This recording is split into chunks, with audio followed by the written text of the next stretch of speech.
El debate electoral o la exposición de cada uno de los candidatos es la primera vez. Yo vengo defendiendo bastante el formato, principalmente porque no pienso en que es necesario arrancar con la pelea, las preguntas, las respuestas, las chicanas de cada uno. Siendo en un marco rígido, cada uno se pudo adaptar. Igual hubo, por supuesto, todo tipo de matices, tanto en el primer debate como en el segundo. Creo que en el día de ayer un poco más picante y lo que les venía diciendo, el cambio de estrategia de cada uno de los candidatos. Vamos rápidamente a dar en la tecla de cómo se comportaron cada uno de ellos, qué eligió decir y qué eligió omitir, cuáles eran los gestos que querían dejar pasar y finalmente no lo hicieron ninguno de los candidatos. Con un experto en la materia vamos a analizar todo con José María Rodríguez Arracha, que es especialista en comunicación política. Buenas noches y gracias por estar aquí. Gracias a vos, Diana. Y acá parados estamos los dos principalmente para tratar de ver las figuras que se vayan sucediendo y aquellos candidatos que fueron mostrando de un lado y del otro una performance, para mi gusto, muy diferente a la del primer debate. Eran clones. Ayer Mauricio Macri no era el mismo del domingo anterior. No, por suerte, Alberto tampoco, para él no. Alberto tampoco. Por desgracia para él tampoco. Pero yo te diría que lo único que siguió igual es la Baña. Porque hasta Gómez Centurión logró hablar en tiempos correctos. No, si te fijas, hubo un montón que le quedaron ahí colgadas. Pero más allá de eso, mira, voy a hacer algo que nadie hace, que es defender a Jaime Durán Barba. Ah, bueno. Viste que todo el mundo le pega siempre. Bueno, entonces. La diferencia de debates es muy clara. La semana pasada no estaba Jaime. Esta semana estuvo. La semana pasada el debate lo perdió, esta semana lo ganó. ¿Y por qué lo ganó? Porque estuvo agresivo, porque entendió lo que tenía que hacer, básicamente. Bueno, pero en el anterior a Alberto Fernández le machacaron que estuvo agresivo, como algo erróneo. Sí, pero, a ver, aclaración, voy para atrás para ir para adelante. Cuando vos coacheás a una persona, depende de qué persona estás coacheando. Ajá. ¿Sí? Si vos coacheás, voy a poner un ejemplo concreto de periodistas de espectáculos para que no haya identificaciones políticas ni nada. Si vos tenés como candidato político a Kavak, vos le podés decir, subí la apuesta, sé más fuerte, sé más firme, sé más agresivo. ¿Por qué? Porque tiene una cara bonita, dulce, ojos claros, es rubio, una voz suave. Entonces, Kavak, enojándose, da moderado, da bien. En cambio, si tenés a Rial, exactamente, que en una época estaban los dos programas pegados, es todo lo contrario. Vos baja la voz, tenés vozarrón, otra percha distinta, otra forma de pararte, de caminar, porque tenés más onda Munro y el otro tiene más onda San Isidro. Entonces, cuando tenés a Rial tenés que bajarlo, si tenés un Kavak tenés que subirlo. Bueno, entonces Mauricio evidentemente Mauricio da más Horacio, da más Kavak, tenés que subirlo, porque si no queda lavado, queda perdido, se te va. Y ayer estuvo más agresivo. Estuvo un par de cambios más arriba, pero sin desbarrancar, tampoco es que... ¿Eso lo hizo más firme? Eso lo hace mucho más firme. Bien. Mauricio tenés que soltarlo a Mauricio en lugar de condicionarlo. Mauricio es una persona que en el debate se maneja bien, porque aparte tiene el récord de debates. Sí. Mauricio es la persona que más debatió en la Argentina. Entonces el formato de debate lo sabe manejar bien.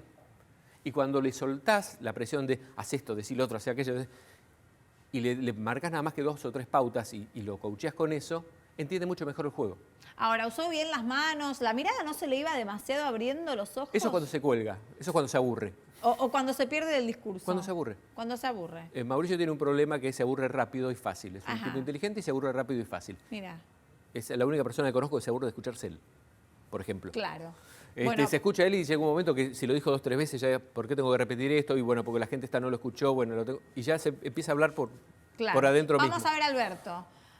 Alberto bajó el tono en este sentido, Alberto de la vez bajó, anterior. pero Alberto es una persona que naturalmente, y lo vas a ver todo en el... Fíjate cómo intenta quedarse quieto y no puede, cómo se sangolotea, diría la abuela, porque es una persona más agresiva. La forma de ser de él naturalmente es ser agresivo. Fíjate, ¿ves que no puede quedarse un segundo quieto? Pero tenía que reprimir de levantar el dedo, que después lo critica todo el mundo por un dedo. Pero ¿sabes qué pasa? El dedo está mal, porque el dedo está mal, lo decíamos cuando ya lo usaba Cristina hace como 12 años, no más, 15 años atrás, y no sé si no me estoy quedando corto. Pero ¿qué pasa? Cuando vos no sabés coachear a alguien, lo peor que... O sea, la mayoría no sabe coachear. Cuando coacheás a alguien y le decís, vos no muevas el dedo, ¿qué haces? Y te empezás a mover el cuerpo. Le generás otro problema. Vos lo que tenés que hacer es darle una solución.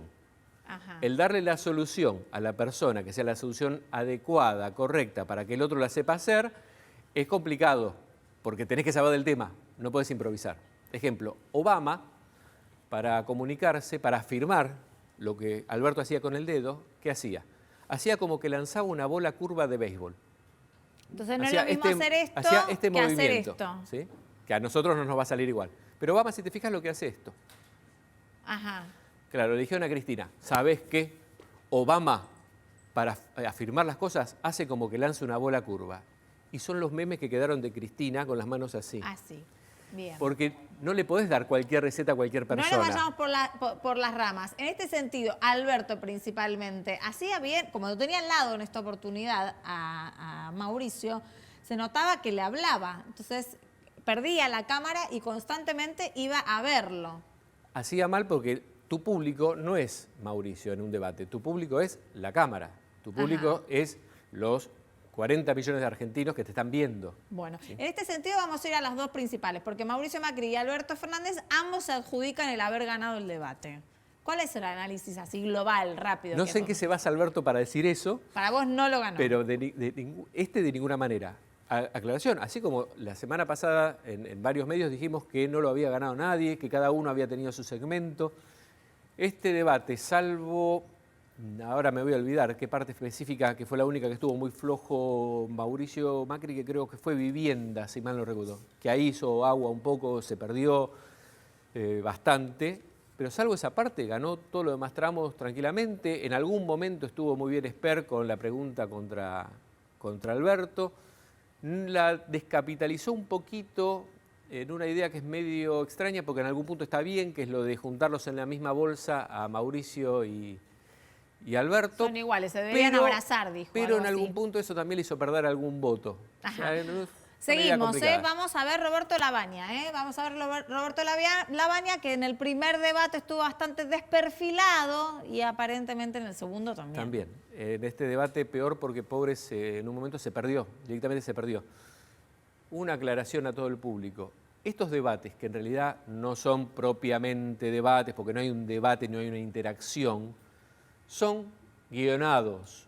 Todos están guionados, todos tienen medianamente un speech general que repiten. ¿Sí? En algunos el speech es mejor, en otros el speech es peor. En algunos el speech, como en el caso de Alberto, repetía una frase constantemente, con el dedito y todo. En otros los speeches son un poco más ingeniosos. Labaña le hicieron memorizar un speech y en un momento Pobre se colgó. Que fue cuando se quedó en silencio, ¿no? Porque en un momento el se tema quedó es en ese. silencio. Si pero vos tenés un candidato que Sí. le va a costar por determinada razón memorizar un texto, no le hagas memorizar un texto. Porque es, ejemplo, el tema de no entender cómo se maneja un debate. Si vos tenés un candidato y el candidato es Labaña, Sí. ¿de qué te sirve memorizar un texto con la posibilidad que se pierda y se cuelgue como pasó, a que por ahí te queden sobrando 10, 20 segundos? Claro.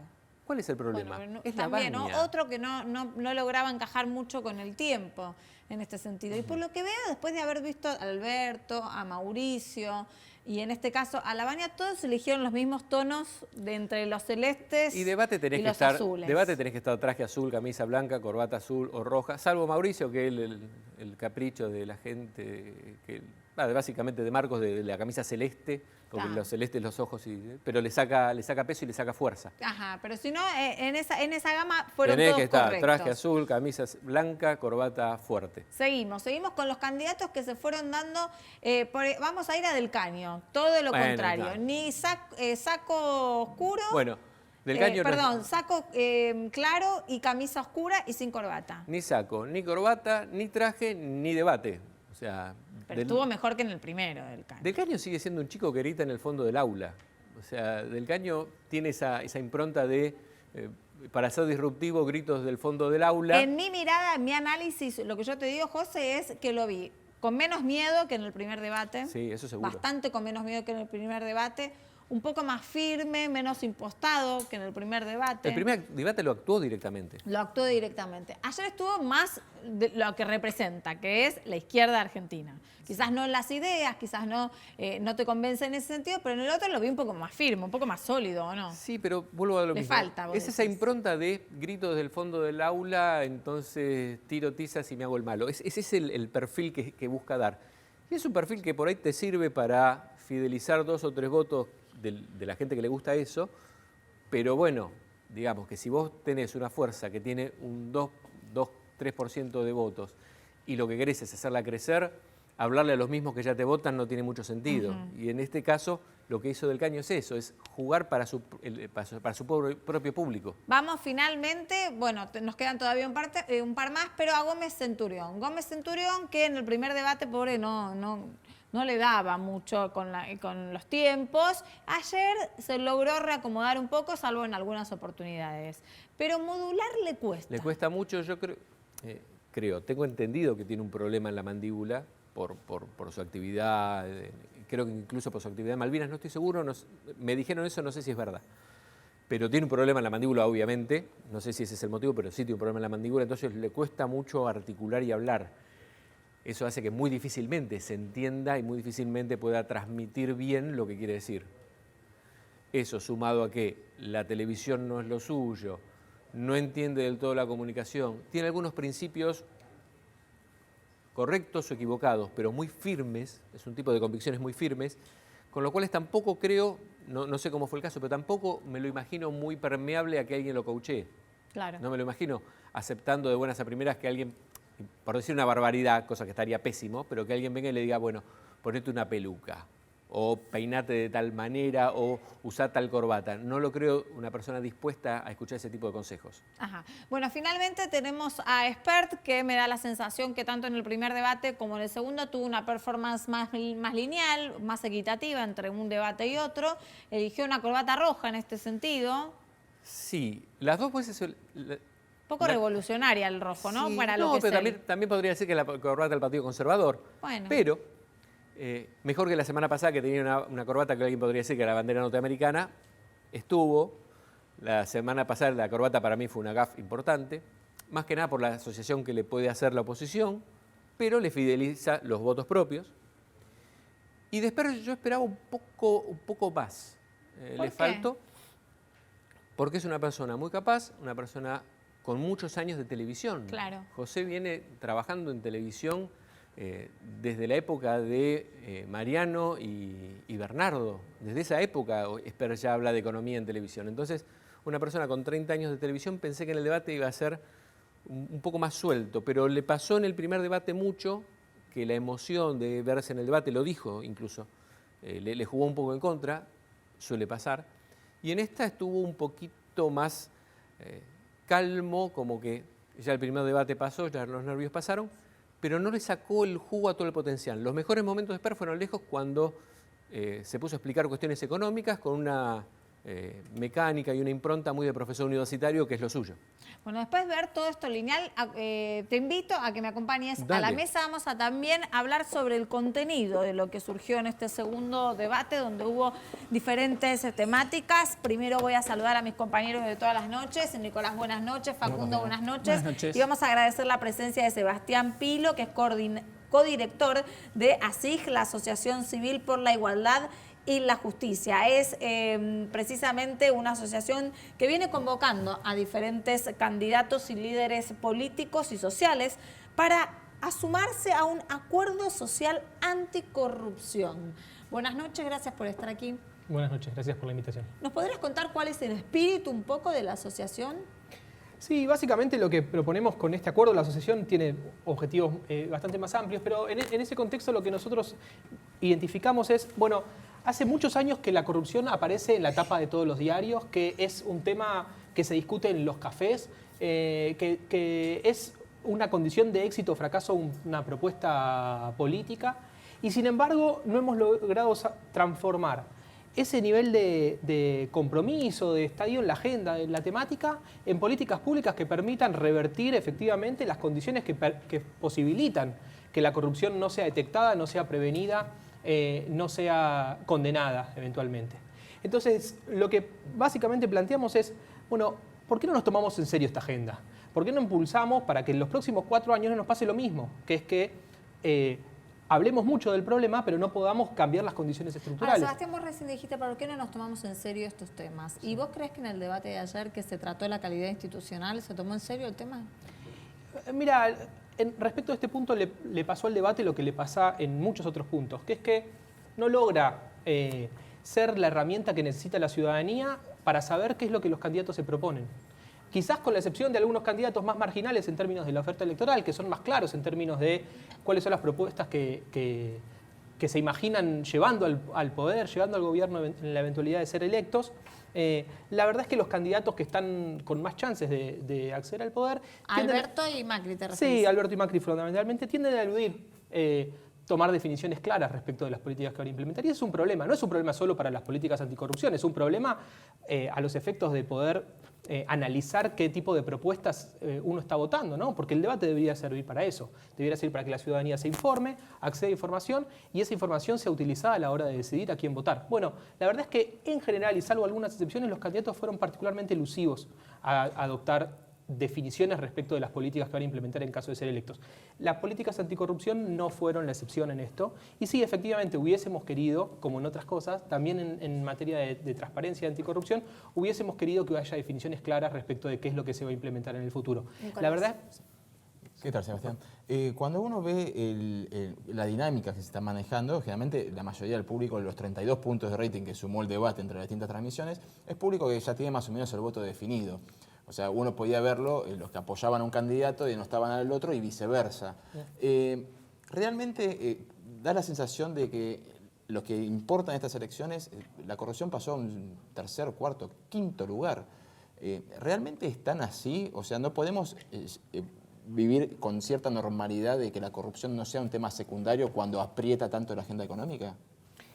Mirá, es verdad, digamos, en el último tiempo la crisis socioeconómica tan grave que estamos viviendo, por supuesto, desplazó a la agenda anticorrupción a lugares menos protagónicos que los que tuvieron en otro momento. Pero esa es otra razón por la cual hay que tomarse la agenda anticorrupción en serio, porque hay un problema de ver la política de transparencia desde un punto de vista honestista, ¿no? O sea, por supuesto, nos preocupa que los funcionarios públicos sean deshonestos. Moralmente nos indigna. Pero la realidad es que el principal motivo por el cual hay que impulsar este tipo de políticas es porque la corrupción impacta en los derechos humanos de un modo directo. La corrupción impacta en la desigualdad de un modo directo y también impacta en la calidad de la democracia. Entonces, si nos tomamos en serio la idea de que los funcionarios que llegan al poder tienen que representar el interés público y no su propio interés, que cuando se relacionan con las empresas no pueden tener este vínculo nocivo que han tenido históricamente empresarios y funcionarios habilitando situaciones de corrupción y demás. Si nos tomamos en serio esa agenda, seguramente eso va a repercutir, no en el largo plazo, sino muy a la brevedad, en mejorar los niveles de defensa de los derechos humanos, en mejorar la situación de la desigualdad y en mejorar la calidad de la democracia. A ver, me gustaría saber tu opinión en Sí. cómo armaron los discursos los candidatos ayer en el debate en cuanto a la calidad institucional y lo que venía mencionando, ¿no? La importancia de la corrupción. Bueno, en la lo que sociedad. decíamos ayer, lo que decíamos recién, y vos me marcabas de que Alberto decía haber ganado el debate. El mejor ejemplo de que no lo ganó fue justamente el tema de corrupción, porque Alberto Fernández, sin querer, dijo que él vio corrupción, que teóricamente se fue, no la denunció y lleva de compañera de fórmula a la persona de la cual él vio la corrupción. O sea, no solamente la vi, no la denuncié, sino que además ahora la llevo de compañera. Con lo cual, él sí fue muy explícito con cuál es su política de la corrupción. Fue una gafe enorme que Macri no supo aprovechar, porque era el momento para destrozar el debate. ¿No lo pero supo aprovechar o no quiso o no fue preparado o era parte de la estrategia? no lo supo aprovechar, porque fue una respuesta del momento, un error de... En un momento mencionó, de hasta Alberto. la baña lo vio del otro lado de la calle y vos no. Y vos no. Pero tenía que haber dicho este planteo. A ver, una cosa es lo que dijo Alberto y otra cosa es, como acabo de hacer ahora, traducirlo en estos términos. Pero más allá de los discursos, digamos, de los distintos candidatos, ¿no es la justicia la que tiene que actuar para justamente ordenar o corregir estos desequilibrios vinculados a la corrupción? También, pero no solamente. Por supuesto que el Poder Judicial tiene un rol clave y hasta ahora ha sido garante de la impunidad de la corrupción. Digamos. En los últimos años y históricamente, el Poder Judicial ha sido básicamente un factor de presión al poder político en determinado momento, pero a largo plazo fue un garante de la impunidad. Entonces sí, el Poder Judicial a la hora de sancionar la corrupción, de penalizarla, tiene un rol fundamental que cumplir y tiene mucho que cambiar para poder cumplir ese rol adecuadamente. Pero no alcanza con el Poder Judicial, porque la corrupción no solo hay que combatirla cuando se produce, sino hay que prevenirla y hay que poder detectarla. Tenemos una ley de compras y contrataciones, una ley de obra pública del año 47. Nosotros necesitamos una ley de obra pública, una ley de compras y contrataciones totalmente nueva. Tenemos una ley de ética pública de fines de los 90, totalmente desactualizada, sin elementos claves de cómo se manifiesta hoy la corrupción en la Argentina. Tenemos como desviaciones en el modo de seleccionar funcionarios públicos. No tenemos al defensor del pueblo designado desde hace 10 años. 10 años la sociedad argentina tolerando que una institución de la Constitución Nacional, que entre otras cosas debería servir para detectar desviaciones de poder de los funcionarios públicos, no está designada y no pasa nada. Ese tipo de cosas son las que tienen que revertirse. Por eso nosotros hicimos este acuerdo. Dijimos, la verdad es que uno habla con todos los sectores políticos, uno habla con gente del Frente de Todos, habla con gente de Cambiemos, habla con la academia, la sociedad civil, y todos más o menos 4, 5, 6 propuestas las tenemos todas claras. A la Argentina se sabe más o menos lo que hay que hacer. ¿Cuáles serían esas propuestas? Bueno, mira, hay que sancionar una nueva ley de ética pública. Eso es imprescindible. La ley de ética pública que está no va más. Todo el mundo lo sabe y no se sancionó. Hay que sancionar, como decía, una nueva ley de contrataciones que incluya bienes y servicios y obra pública. La ley de 47 no puede funcionar. Sí. Es un caso típico de corrupción en la obra pública. Todos lo sabemos. Sin embargo, seguimos con la ley del 47. Hay que sancionar las instituciones, digamos, hay que resolver la cuestión más institucional, hay que designar al defensor del pueblo, hay que mejorar los mecanismos de selección de jueces y remoción de jueces, porque la independencia judicial es un factor imprescindible para poder generar condiciones para la investigación penal en forma adecuada. Hay que generar mecanismos de participación ciudadana, porque la ciudadanía no puede permanecer ajena a lo que pasa. No es una discusión entre políticos. Hay que buscar mecanismos para que la ciudadanía acceda a información, pueda reclamar, pueda impulsar causas. Ese es el típico, digamos, ese es el tipo de propuesta. Nosotros presentamos, en este acuerdo hay en total 74 propuestas de distinta relevancia sobre qué es lo que tiene que hacer la Argentina. Y lo avalaron sectores y especialistas muy diversos. Lo avaló Ricardo Gil Lavedra, lo avaló Roberto Carlé, son de dos sectores políticos totalmente diferentes. Lo avaló Natalia Bolosín, lo avaló Manuel Garrido. Y una serie de organizaciones como Poder Ciudadano, bueno, nosotros de NACIC, CIPSE, Directorio Legislativo. La verdad es que hay que tomarse en serio el problema. Tomarse en serio el problema es hacer políticas públicas, no discutir por los medios. Ahora, se me ocurre pensar, vos que mencionaste todos los integrantes que estuvieron conformando el acuerdo y redactando el acuerdo que quieren presentarle a los distintos sectores políticos. ¿Cuál es el compromiso real que tiene cada partido político en cuanto a esto, ¿no? Porque siempre se habla de estas cuestiones, siempre se impulsa en el discurso y después no llegan a cosas concretas. ¿Cuál es el compromiso real que vos detectás en cada uno de los partidos políticos? Mira, es disímil y como los partidos políticos son muy diversos al interior de cada fuerza, entonces según si un sector, digamos, tiene más protagonismo en determinado momento que otro, las políticas van cambiando. En los últimos 4 años, por ejemplo, tuvimos un avance muy importante que fue la Ley de Acceso a la Información Pública. Eso, digo, debe ser reconocido porque lo veníamos reclamando hace mucho, no teníamos Ley de Acceso a la Información Pública, es una herramienta valiosa para luchar contra la corrupción y se ha dado un avance. Así como ha habido avances en eso, digo, para hablar del sector oficialista en particular en este momento, así como ha habido avances en esa agenda, no ha habido avances en muchas otras, muchas de las que acabo de nombrar y es preocupante. ¿Cómo va a ser el oficialismo del futuro? No lo sabemos. Y si se confirma la tendencia y es Alberto Fernández quien termina ganando, bueno, es una incógnita. ¿Cuáles son sus prioridades en esta agenda? ¿Nunca los convocaron desde el armado de los equipos técnicos del Frente de Todos? Sí, nosotros tuvimos reuniones con todos los sectores. En el último mes tuvimos reuniones con todos los sectores. Tuvimos reuniones con, digamos, personalidades muy relevantes del Frente de Todos, de Cambiemos. Conversamos con gente del equipo de La Baña, del Frente de Izquierda. Conversamos con todos los sectores y la verdad es que la respuesta es bastante buena. Todos nos dicen, sí, eso es lo que hay que hacer. Digamos, ¿cómo hacer para traducir eso en compromisos reales? Es bueno, ese es el gran desafío. Lo que ahora no pueden decir es, bueno, no sabemos lo que hay que hacer o estamos confundidos. Ahí tienen un documento que está avalado por un sector muy amplio de la sociedad civil y la academia que dice, bueno, esto es, acá tienen una hoja de ruta, si quieren avanzar en políticas públicas durante los próximos 4 años, esto se puede hacer. Ahora, yo te preguntaba recién por el poder real, ¿no? Y el compromiso real. Y en este sentido le traslado también a José María, ¿cuál es el compromiso real para coachear a un candidato si le da resultados en la Argentina a los políticos en campaña hablar de corrupción?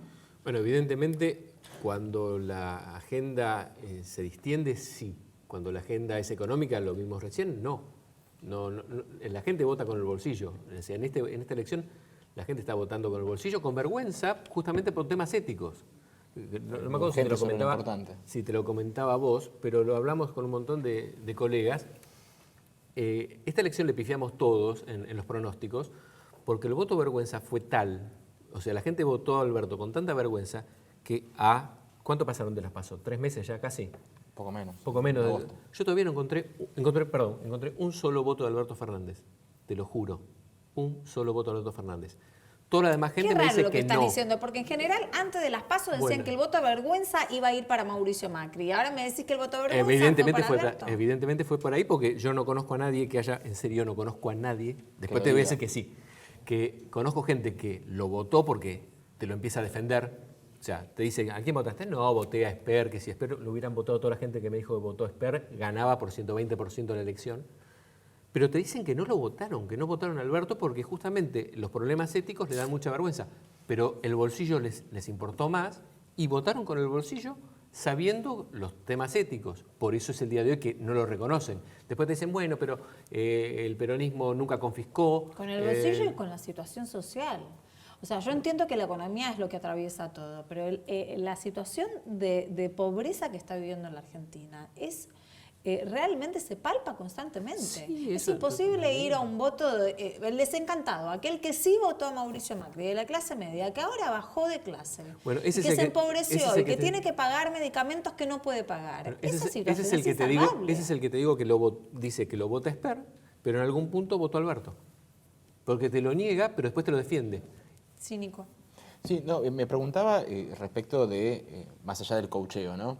Y hago hincapié en lo que recién marcaba Diana. ¿Cómo se hace para poder congeniar la agenda de corrupción?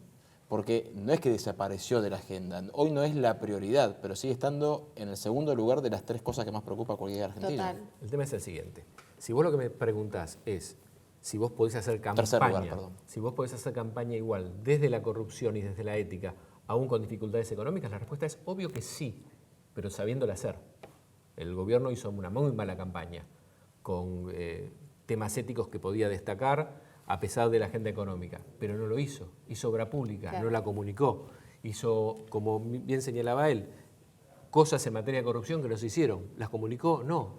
Yo, por ejemplo, estoy como Paenza, recién me entero de lo que acaba de decir el señor acá, que es una cosa importantísima que el gobierno debió haber salido a mostrar con bombos y platillos y nos enteramos a 2 días de la elección, Sebastián, y con la PASO ya definida. Sí, me gustaría un poco trasladarte la pregunta que le estaba haciendo Nicolás. Cuando en un momento electoral la sociedad tiene que ponderar una cosa más importante que la otra, ¿cómo se hace con la corrupción? Que vos decís que la corrupción es la que perjudica a la sociedad y es la que le trae los destrozos que tiene y las situaciones que tiene, y la situación económica. ¿Cómo se hace?